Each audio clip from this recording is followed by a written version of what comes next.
I'm Jen Schwartz, Senior Vice President with Access Intelligence. We do a ton of events, and we have media properties and websites and subscription newsletters as well. Want to thank everyone for joining Renewed. It's the open network for specialized subscription membership and event professionals to connect, share best practices, solve challenges, and grow our business.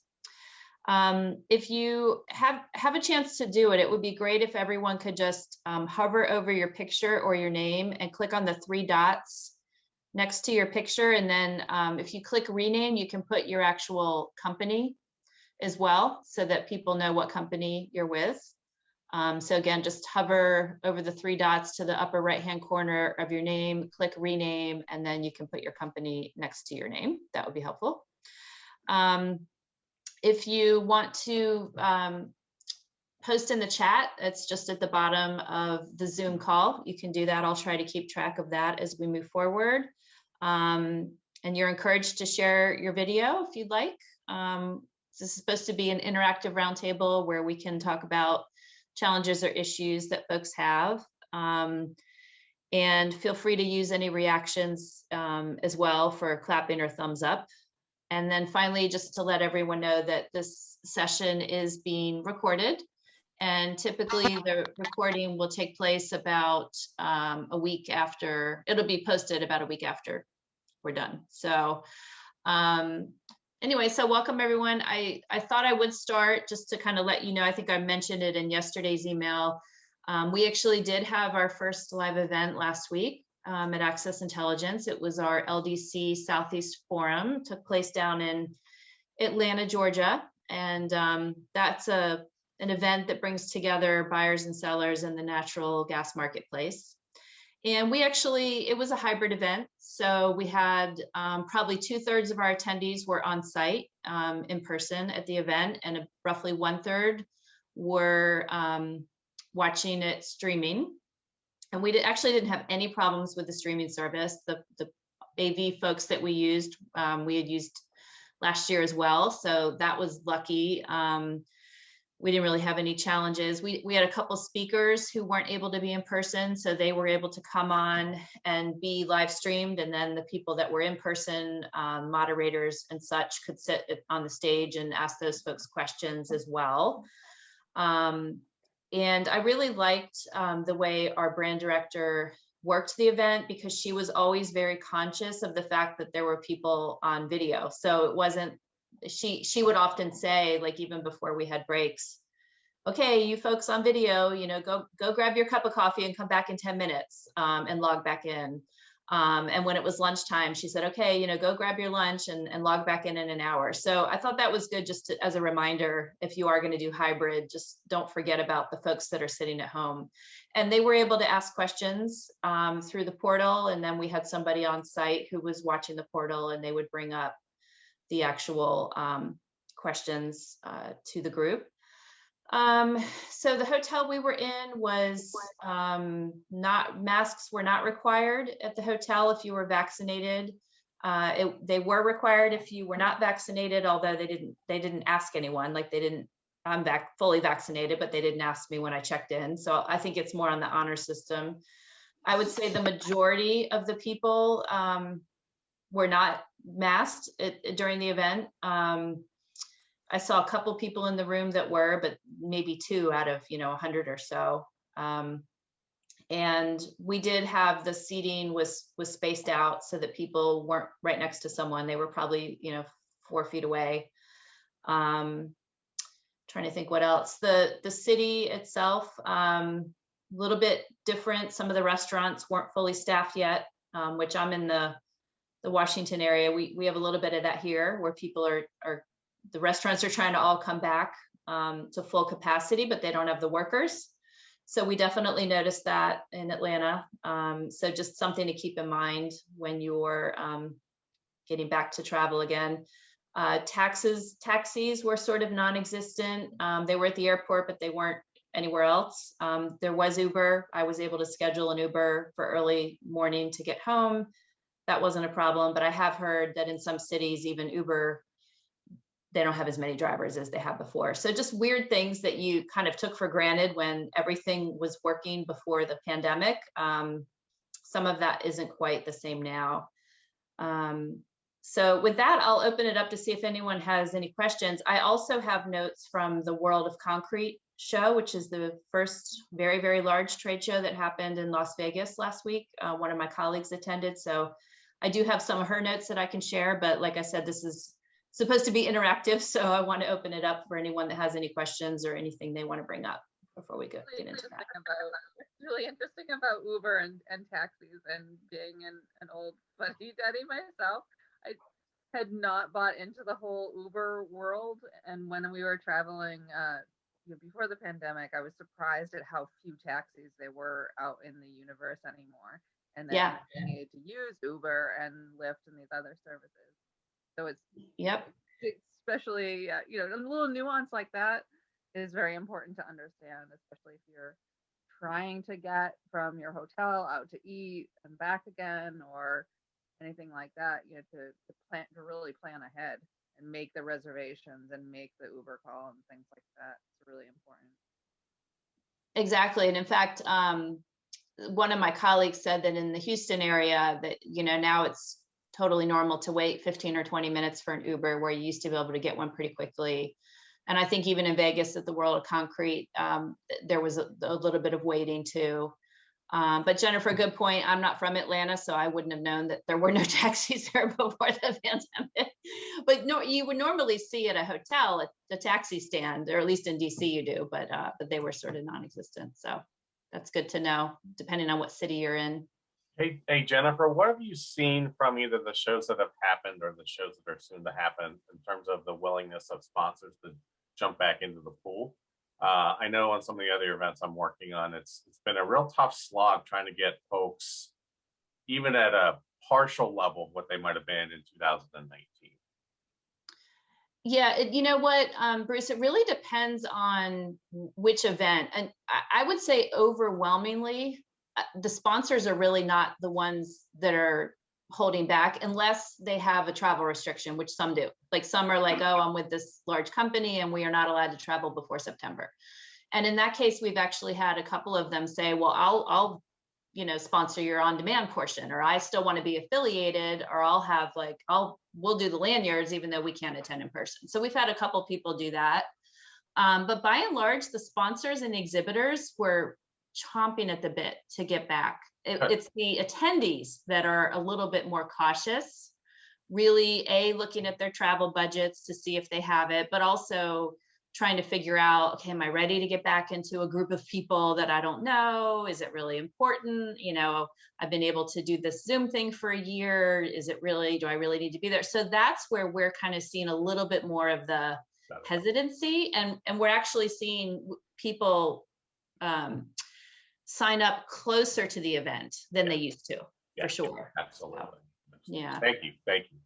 Sure. Yeah. Does anyone else have any feedback on anything they've heard? Or I know a couple other companies have done some live events. I know Simplified Compliance has done a couple.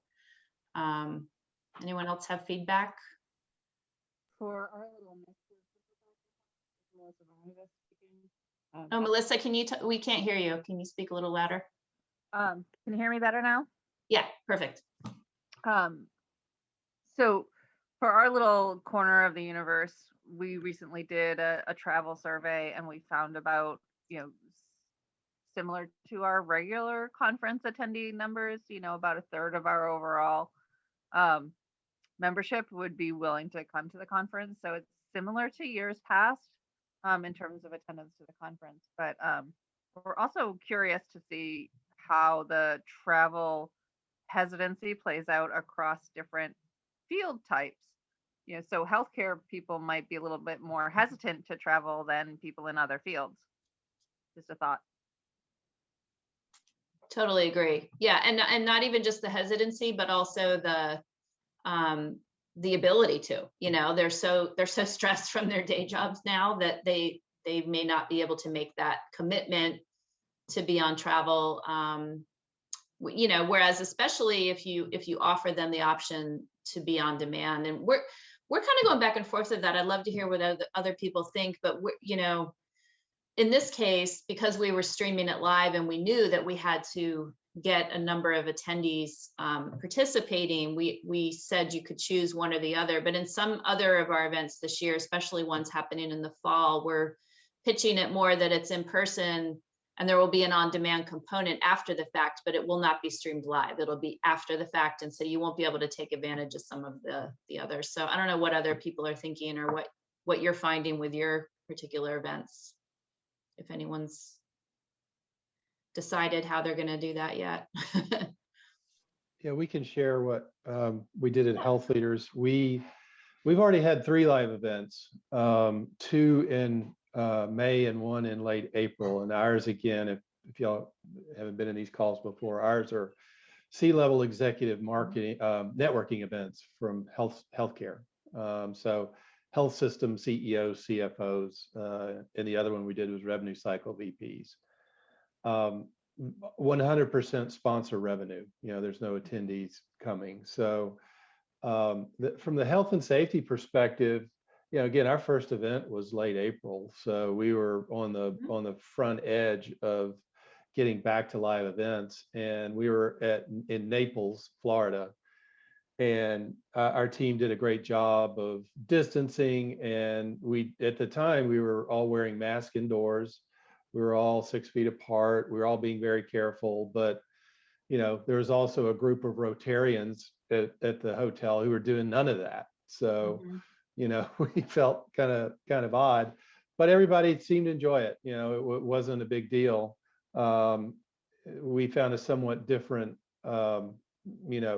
culture in Colorado a few weeks later.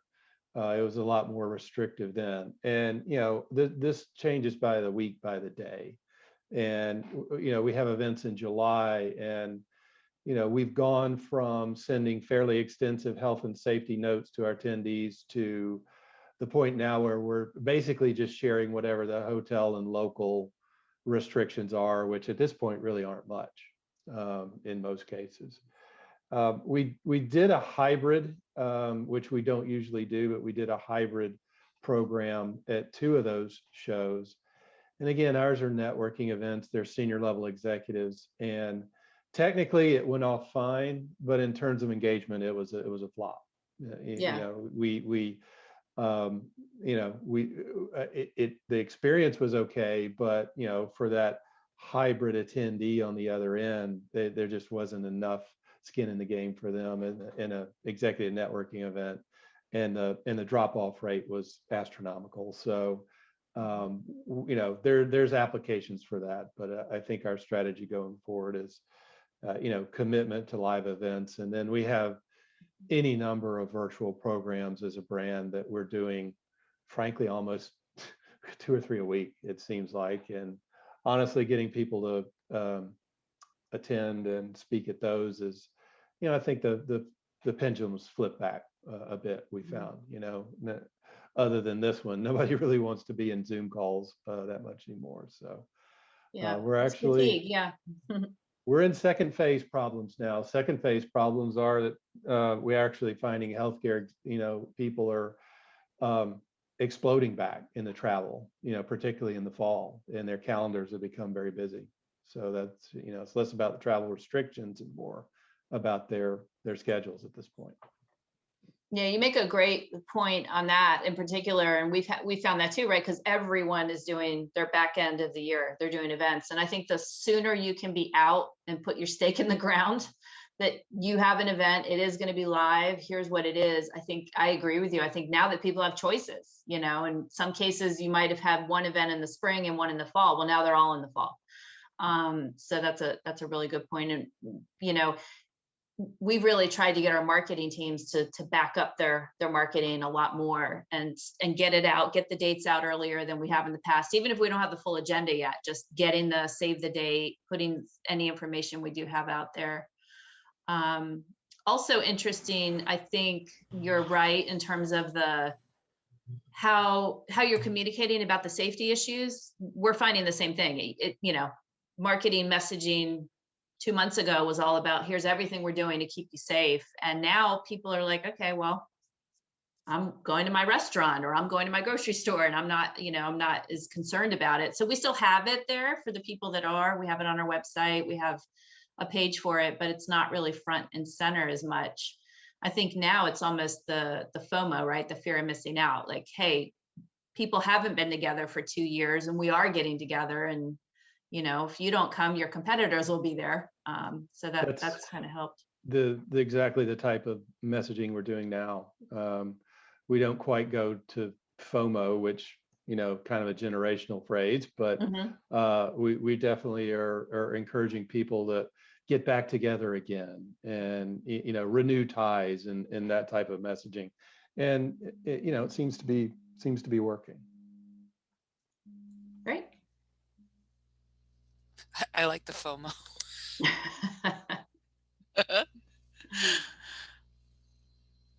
It does work, yeah. I mean, however you say it, if you call it FOMO or you call it something else, it does tend to work for some folks. But yeah. So let me.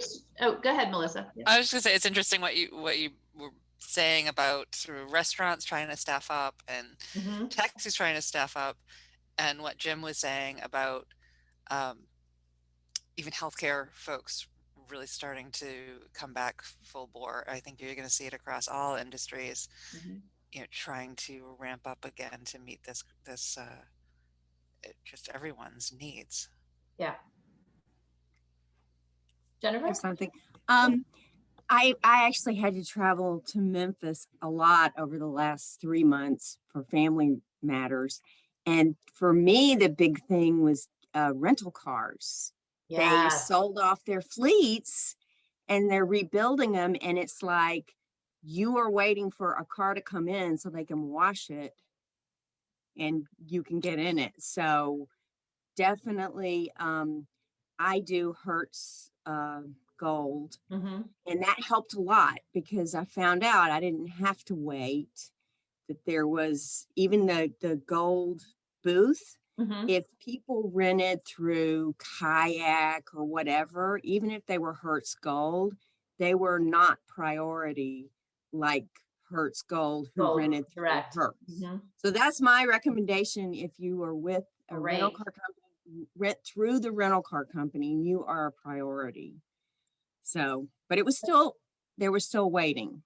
It wasn't like go to slot 318 and get your car.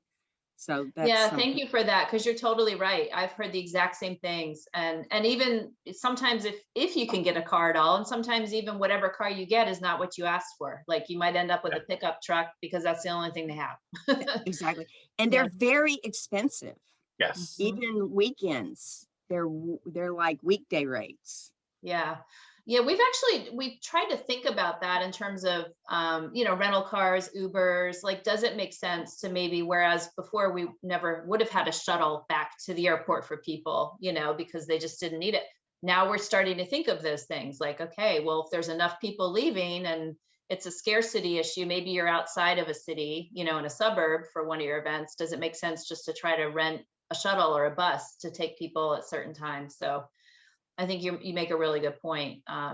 Whereas before, large events might have done that, but not necessarily mid to small ones. They would just expect people to make their own way to the hotels. So yeah, I think there's a real scarcity for the whole planes, trains, and automobiles, both in terms of availability and also prices, as Jennifer pointed out. Because I think airfares, at least the ones I've seen going down to Florida last week and so forth, and just looking at the crowds, there's probably at least one third fewer flights in some of these main routes. And I would typically take a bus from Boston to New York. It's only 4 hours. It's usually with Wi-Fi, but they've cut those things back from maybe 6 or 7 a day to 3. So it's, I think for the people trying to plan a budget, it's going to be a little bit more expensive, as Jennifer points out, certainly for rental cars, perhaps planes, taxis, all that fun stuff. I don't know about hotels. I don't know if they're just happy to have the business or if they're increasing rates too. But yeah, it's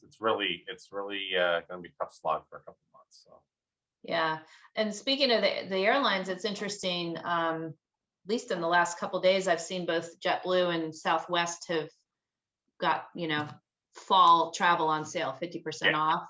and United, which is what I fly mostly. I think, I don't know if this is exactly right, because I don't remember the exact date, but I'm pretty sure they're offering refundable, like fully refundable tickets for a pretty good price. When it used to be like thousands of dollars, now it's like $500, at least through the end of September, I want to say.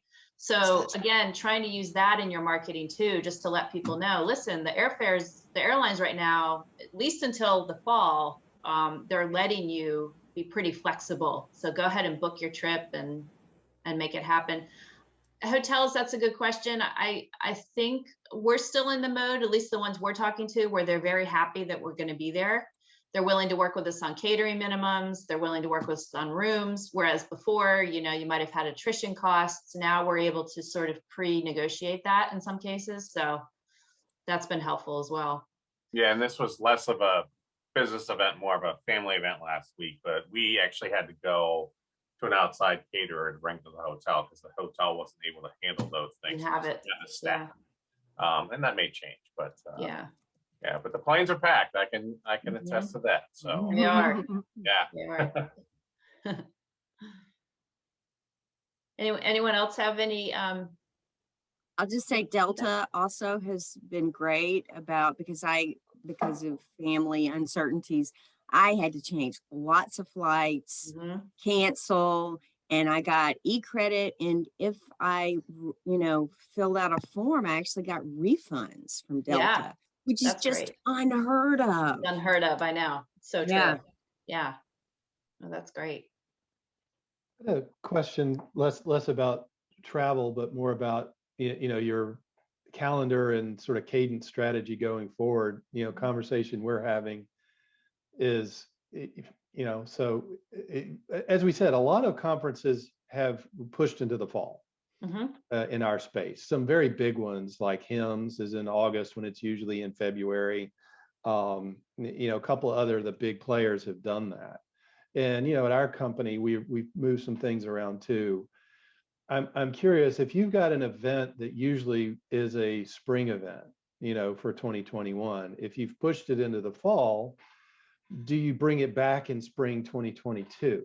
Or have you put a new stake in the ground in terms of the annual calendar for your customers? Because we've got, again, my little part of the universe, we've got 7 different sort of communities, and we can move them around a little bit, but some others at our company aren't as fungible in terms of moving. I mean, they're used to coming to that event in, the spring or whatever. I think for us, one of the conversations is, I don't know how a group that has given up their entire live event for 2021, how do you get those customers back in 2022 if essentially your big annual community gathering was a live event and you've gone virtual? How do you get them back? I'm just curious if any of you have faced a similar question and how you resolved it. We actually have, but I'll wait first and see if anyone else has any. I'd like to hear what you have to say, Jennifer. Okay. So the cadence of our events, there are a couple that we actually are going back. We're fall, and then we're flipping pretty fast to spring. But part of that is because of what you said, that people expect it to be in the spring. That's when it always is. We also pre-surveyed them to say, hey, in 2022, if we go back to our normal cadence, would you be willing to go, right? So that we kind of have an idea that people know. I think the biggest issues with our sponsors, getting them to flip the switch pretty quickly. So we're trying to do a lot of on-site renewals at our fall event to say, hey, guess what? Less than 6 months later, we're going to meet again, and trying to get as many of them excited about it. Hopefully having new topic areas, new things to get them to commit to that. In 2 other cases, we actually are keeping the current cadence, mainly because of what our competitors are doing. So our competitors, like HIMSS, like you said, they flipped it and they're now in the spring next year when we normally would be. So we're like, well, we don't want to compete with them in the spring. We'll just do it in the fall again. So eventually we may go back to that other, but that's probably 3 cases I can think of with our largest events where we're trying to get them back to the normal cadence, but it doesn't always work. And I don't really have any insight into completely not doing an event for a year, because we actually did, we got a lot of live ones in before the pandemic in early 2020, but then we pretty much did virtual the rest of the year. So we were in some way, shape, or form, communicating with them. It's not like we only had one event a year that they would. But does someone else have insights into that? Maybe if you had to cancel your one live event, what you're doing to get people back? If not, that's a good thing for Guild. A good Guild question. Thanks, Jennifer. That's helpful, because I think our strategy was somewhat similar. I think our bigger company events that, Simplify Compliance does, that I think we looked at it more as an annual, our annual meeting is in the fall this year, but then it's back to the spring next year. And part of that is just budget. If they budgeted to attend your event, you want to capture that. I think one of the challenges, just from a content perspective for us, is, how do you sort of keep the dialogue flowing forward and come up with a bunch of exciting new things to talk about, 5 months later, right? Without seeming like you're still repeating some of the same stuff. So from before, yeah. It's all part of it. It's it'll work out, but it's kind of the dilemmas we're facing. This is Melissa, also from Simplify, from Actis side of things, being on the content side of it. I couldn't agree with you more, Jim.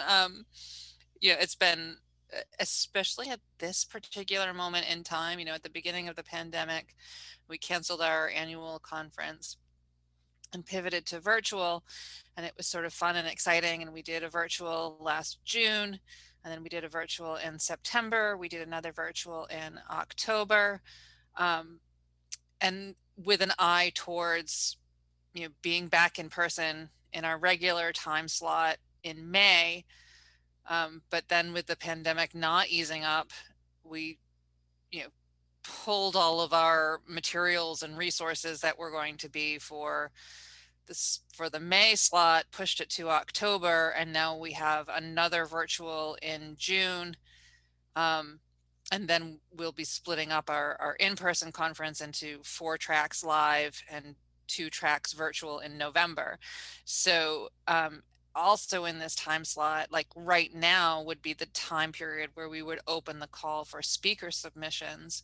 So we're organizing an October live event, a November virtual event, a June virtual event, and starting planning for 2022. Yeah. So content wise, and from a sort of back end perspective, it's a lot to sort of manage. But what we've done from that perspective is sort of used an open-ended call for speakers throughout late 2020 into 2021, and culled all of those for, any of these speakers could be used for any of our events. And when we accept one, we'd say, these are our events lined up. Where does it fit in with our other content? How are we going to market that particular event? And then what is the comfort level of that individual speaker? Where does that individual speaker want to be slotted in terms of live or virtual or next spring?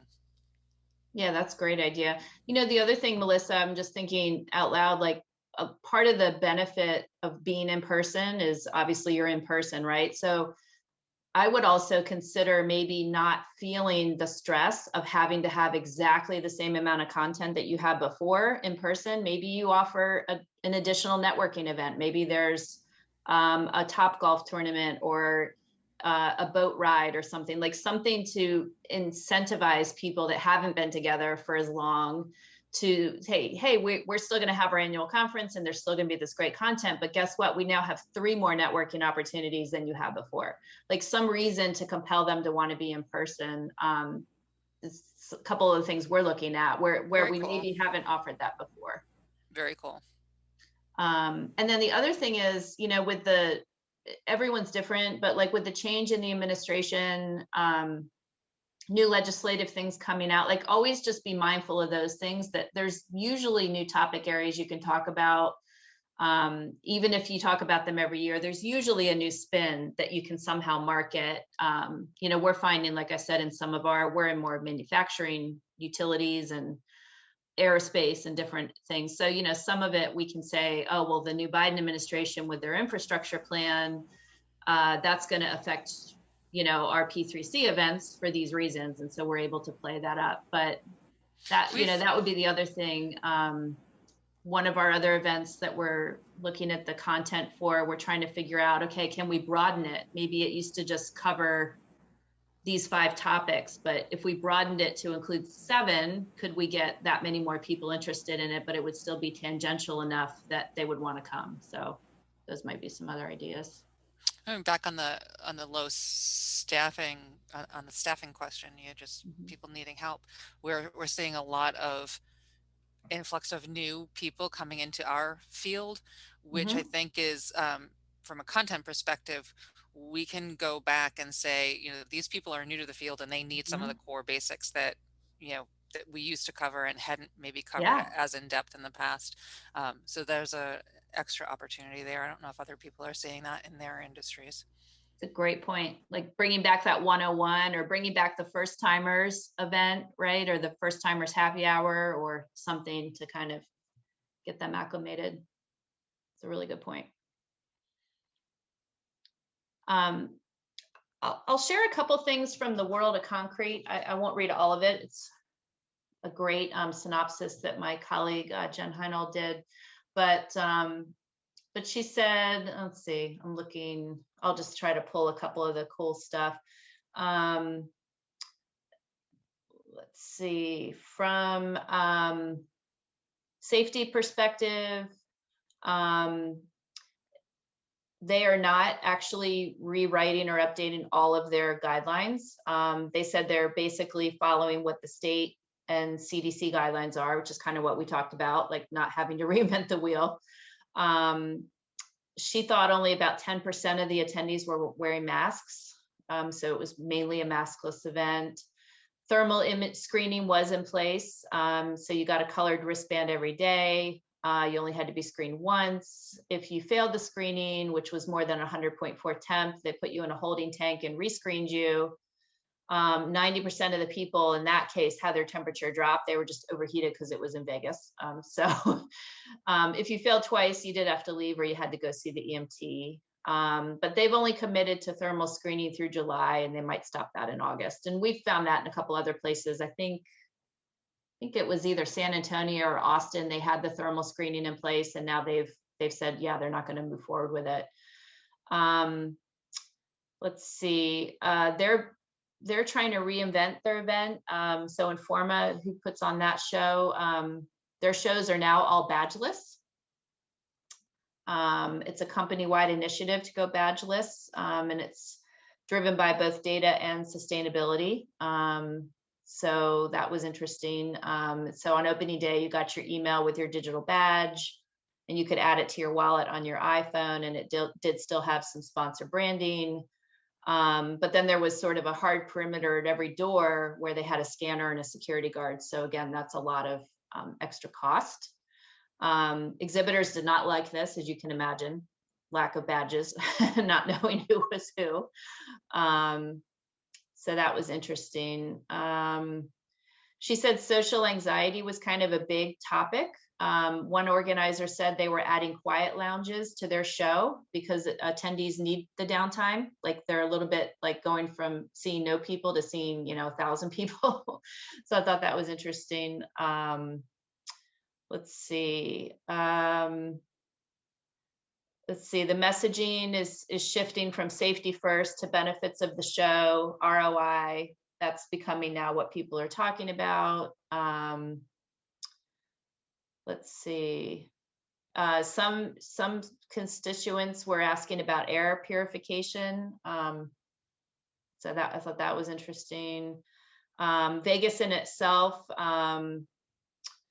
many of the retail outlets, restaurants, slot machines were opened in limited capacity or not at all. Waits for cabs and Ubers were 15 to 30 minutes standard. Didn't see anything less, which kind of goes back to what we talked about. the Wynn, which is where they stayed, they had the touchless check-in there. She did have something about, trying to find it. Let's see. There was another good, oh, here it was. The best thing that came out of COVID was this transition of an event to a brand. So basically, you know, they pulled a lot of the content out of the live show and they presented online leading up to the event. So, you know, kind of like getting people ready for the live event by giving them some webinars or giving them some content feeding up to this like big show where they were going to do their networking. And again, calling it more of a brand and not an event to help with that 365 engagement.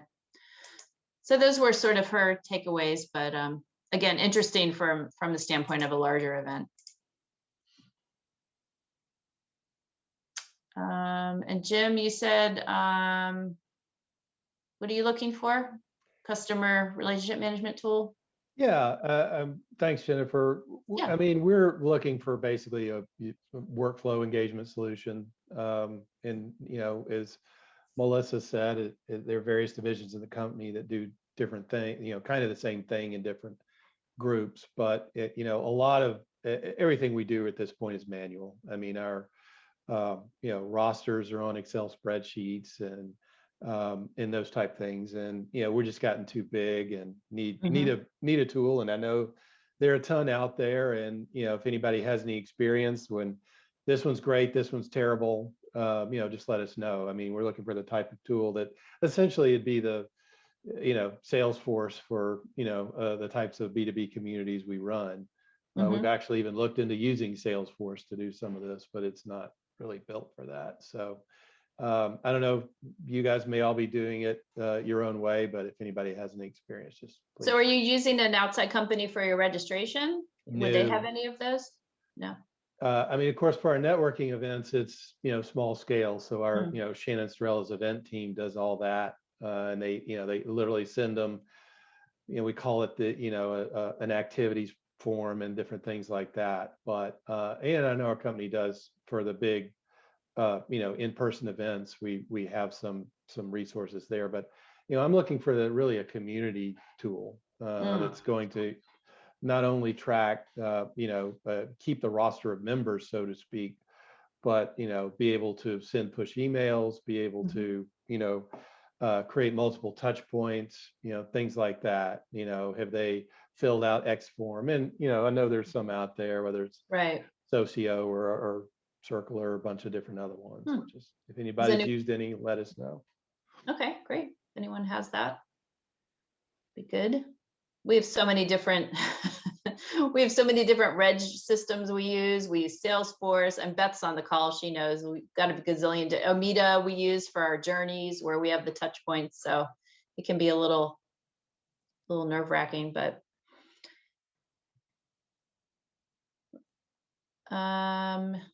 yes, thank you, Bruce, for the renewed summit. That is coming up in September. Yeah, I didn't want to steal any thunder. I thought I'd introduce it to later. Yeah, no. You can't register just yet, but we're like just days away from finalizing that page. So awesome. Great. Any other burning topics or challenges or questions folks have for the group? If not, I'll give everybody back 18 minutes.